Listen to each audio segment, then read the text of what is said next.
gratitude to the President of the Arab Republic of Egypt, His Excellency Abdel Fattah el-Sisi, and the government of Egypt for an excellent organization of this conference. Պարոն Նախագահ, Mr. Chairman, combating climate change is important part of the international agenda, and it requires everyone's joint approach. As a developing country, Armenia has always expressed its consent to further integrate into the global processes for combating climate change, not only by declaring an ambitious climate agenda, but also by transmitting to a more sustainable, resilient, and low-carbon economic system.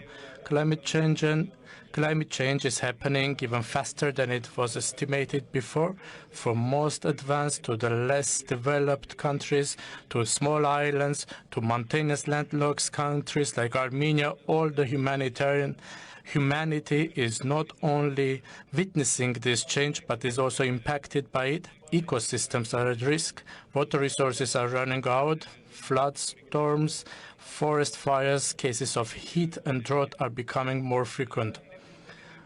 With its vulnerable mountainous ecosystem, Armenia has already faced the negative consequences of climate change. Our country has recorded 1.3 degree increase of average temperature and 9% decrease of precipitation, making it one of the most vulnerable countries to climate change in Eastern Europe and Central Asia.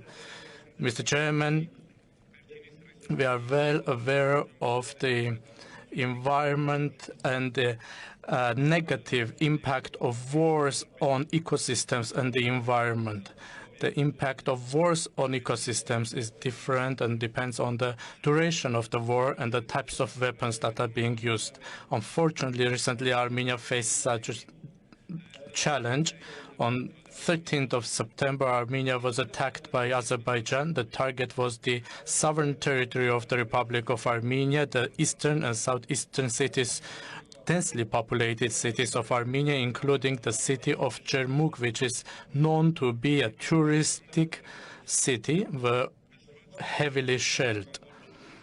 Military activities in these regions were paralleled by also using drones and heavy weaponry, and it caused tangible damages to the environment, including the shelling of Gechut water reservoir that could have human costs.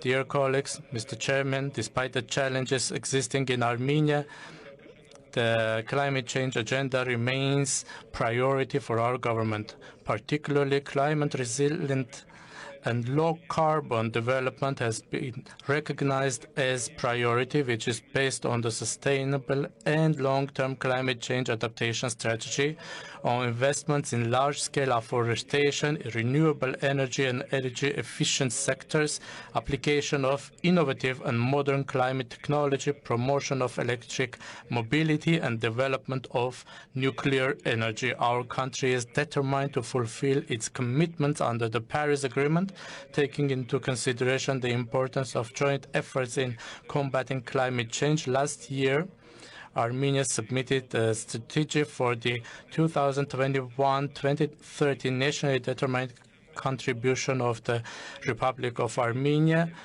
for setting a new target for mitigating climate change at the level of the whole economy, which means 40% reduction in greenhouse gas emissions by 2030.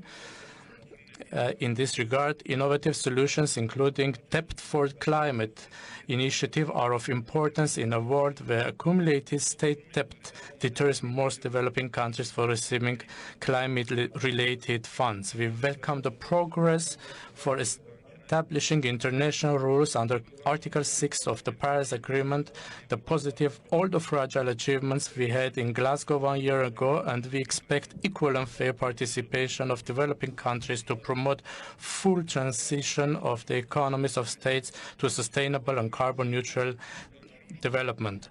Mr. Chairman, I would like to say that if we work together, we are sufficiently strong for making change. So let's fight